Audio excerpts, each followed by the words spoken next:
提到光固化 3D 打印，大家的印象应该都是足够精致、足够细节，但是处理起来也是足够的麻烦。主要麻烦之一就是后期的换料，因为耗材对人体有刺激性，所以要戴手套去操作，而且液体比较粘稠，所以全程要戴手套和防毒面具。没用完的耗材还要一点点过滤来倒回瓶子里。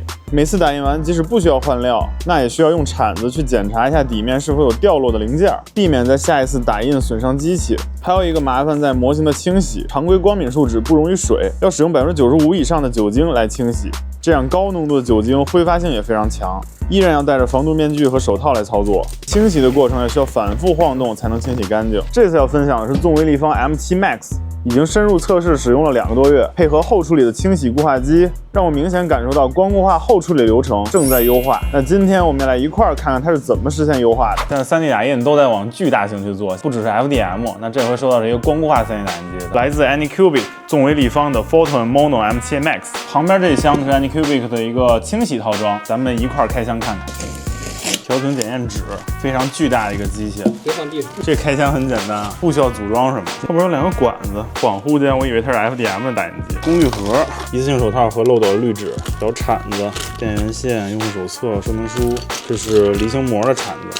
就这俩铲子，到时候大家要区分一下，离心膜是软的，所以得用这种塑料的铲。U 盘和一些工具，这是一个自动进退料的瓶盖组件，对，还能自动退料。一会儿看一下，这么大的成型平台，可以打印个人脸，1比1的，不用拆件的打印。感受一下这料槽，这么大，一瓶子倒进去，我感觉都不会到这个 Max 的线。两边还是螺丝的固定状态，拧开就可以取下这个料槽，背面有个洞可以打开，应该是后边可以装净化器，把这个小天线拧上。咱们现在就第一次开机，手机扫码就可以绑定。现在我们先把它上升一点，安装上成型平台，料槽先取出，拿出它这张调频检验纸，它的厚度跟那个离心膜的厚度是一致的，所以用它来调频就可以。放平，用6棱螺丝刀把这个螺丝给拧松，注意是对角的去拧。现在这个成型平台是这样一个松弛的状态，确保这个其他地儿都是拧紧的。在屏幕上去点击这个调频，让你确认是不是松开了这个螺丝，我们已松开 ，OK， 平台就开始下降了。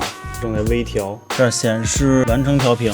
我们摁住这个，确保它是在这个平面上去贴合的，去拧这个螺丝。先不用拧太紧，还是对角的去拧。这个调频基本就是一次性的操作，你调好之后，后边基本就不用再动，除非它有很大的一些打印异常的时候才会动这个调频。现在可以依次去把它上紧，对角去拧，这样是让它整个平台的受力更加均匀。每个螺丝拧了3次，把它上紧，正常打印就可以了。拧好两边的螺丝。成型体积是298×164×300毫米。光说数字可能没有什么明确的概念，那可以看一下，这是我之前用光固化制作的一个天使兽模型，而这是我用 M7 Max 做的一个希尔瓦纳斯模型。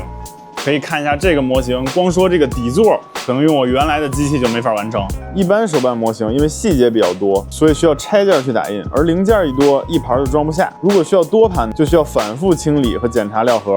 M7 Max 的超大的成型平台，除了可以打印更大尺寸的模型以外，我觉得更实用的是它可以同时打印更多的零件，比如这个高达模型的制作有150个零件，用小盘子可能要10盘以上，而 M7 Max 只需要4盘就可以打印完，效率翻了好几倍。也省去了好几次后处理的过程。另外可以看到这边除了耗材检测以外，还有2根管子，这也是这台机器的一个重点。它配了一个自动进退料的装置，实际体验还是挺不错的。打印过程当中可以检测耗材的剩余量，耗材不够会自动补充，避免打印到一半没有料的尴尬。不过这功能在我来看不是最核心的刚需，直接用瓶子倒其实也没有太麻烦。麻烦的是把料槽里的耗材回收到瓶子里，那这个退料功能就派上用场了，回收速度还是很快的。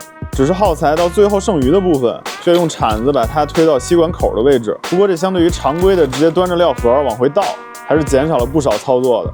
回收耗材的过程甚至不用戴手套了，也减少了耗材在机器外的地方溢出的风险。自动退料吸完以后，你只需要用酒精湿巾蘸一蘸料槽就很干净了。操作上，这台机器也支持云端发送的，也就是你不仅可以局域网操作，你可以直接在任意位置联网去操作这台机器。只是它没有配备摄像头，只能看到它的一些打印状态参数。我觉得摄像头这一点还是有必要再升级一下的，毕竟光固化打印，我不能随时掀开盖子来看看状态。用摄像头来观察，能非常大程度的提升远程操作的体验。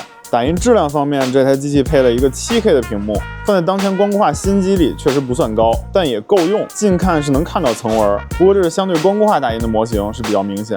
但是你在喷漆和补土之后，这个是完全不会体现出来的。特别是这台机器打印的模型尺寸更大以后，这微米级别的层纹就更体现不出来了。料槽带有20到40摄氏度温度控制系统，这让它可以不用太挑使用环境，能够提升模型的打印成功率。模型后处理阶段的清洗固化一体机也让我眼前一亮，一个超大的清洗盒，你可以把模型直接扔进去，还配了一个篮子。篮子两侧是带支架的，它的作用是可以直接挂住成型平台，这样你甚至都不用拆模型，直接连平台放进去一块儿洗，避免在拆下模型时树脂溅得到处都是。补充一句 ，M7 Max 的平台是不能直接挂上去的，因为它的平台太大了，已经超出了范围。底下触屏设置好时间，点击开始，里面的转盘就会带动着水流正反旋转去清洗，3到5分钟也就清洗得很干净了。拿出来以后，还是用这台机器，把模型零件放到托盘上，侧面还有一个鹅颈灯。可以调整它的照射角度，盖上盖子，点击紫外线灯按钮，设置好时间，点击开始，同样3到5分钟就可以2次固化完成。整体体验还是非常好的，节省了空间，效率也很高。除了尺寸比较大会有点费酒精，其他我觉得没毛病。正如我开头所说，光固化3D 打印有着诸多的优势，但就是因为后处理太麻烦，导致很多人不能去轻易的尝试。M7 Max 以及它的后处理套装确实让我感受到光固化的易用性在明显的提升。也许在不久的将来，大家就可以不戴面罩、不戴手套去玩光固化了。那更多人也可以随心所欲去 DIY 自己喜欢的手办和模型。OK， 本期就到这儿。如果对光固化3D 打印还有什么疑问或者心得，都可以留在评论区，咱们一块儿交流。制作视频不易，希望大家可以3连支持一波。咱们下期见。